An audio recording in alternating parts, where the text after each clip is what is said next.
Objective and general overview. This land has been designated for development and is divided into 9 areas.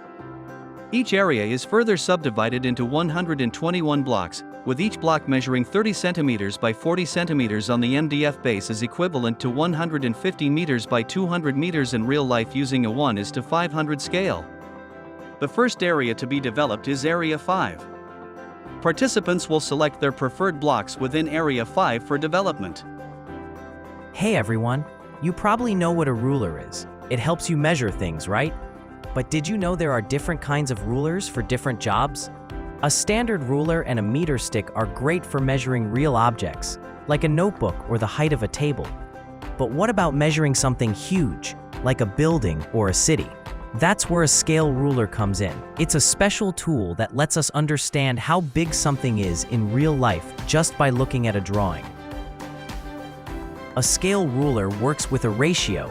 A ratio is a way to compare two numbers. You'll see a ratio on a drawing that looks like this: 1:500. This ratio is the key. It tells you that 1 centimeter on the drawing is actually 500 centimeters in real life. And since you already know that 500 centimeters is the same as 5 meters, that means 1 centimeter on the paper is actually 5 whole meters in the real world. A scale ruler helps you make this conversion without having to do all the math yourself. Let's look at a 1:500 scale ruler. The longest lines mark off every 10 meters in real life. The medium lines show you every 5 meters. The shorter lines show you every 1 meter. The shortest lines show you every half of a meter. Scale rulers help engineers, architects, and artists make huge ideas fit onto a single page. Now you know the secret to reading their plans. This man has a height of 1.5 meter. If we create a miniature of him at a 1:500 scale, the model would be approximately 3 millimeters tall. Roughly 20% the height of a 25 centavo coin. For comparison, here are the sizes at different scales. At 1:300 scale, at 1:100 scale. Do's and don'ts. Do's. 1. Plan before you build, sketch a layout or blueprint. Decide on the scale and stick to it consistently throughout the model.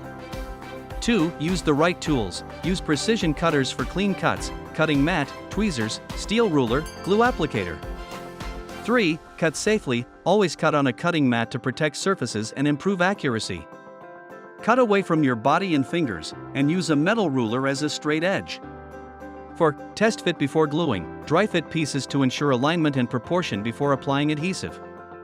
5. Choose materials wisely. Use lightweight, durable materials like foam board, balsa wood, or cardboard. Match materials to the purpose, examples, static grass for lawns, acrylic sheets for windows. 6. Layer your landscaping. Start with base terrain, ground, roads, then add mid-level elements, trees and bushes, followed by fine details, people, cars, signs. 7. Add realistic details. Use textures, colors, and small props to create depth and realism. 8. Keep your workspace organized. Store tools, paints, and small components in labeled containers to avoid loss or confusion. Don'ts. 1. Don't rush. Diorama building takes patience. Rushing can lead to poor craftsmanship and mistakes.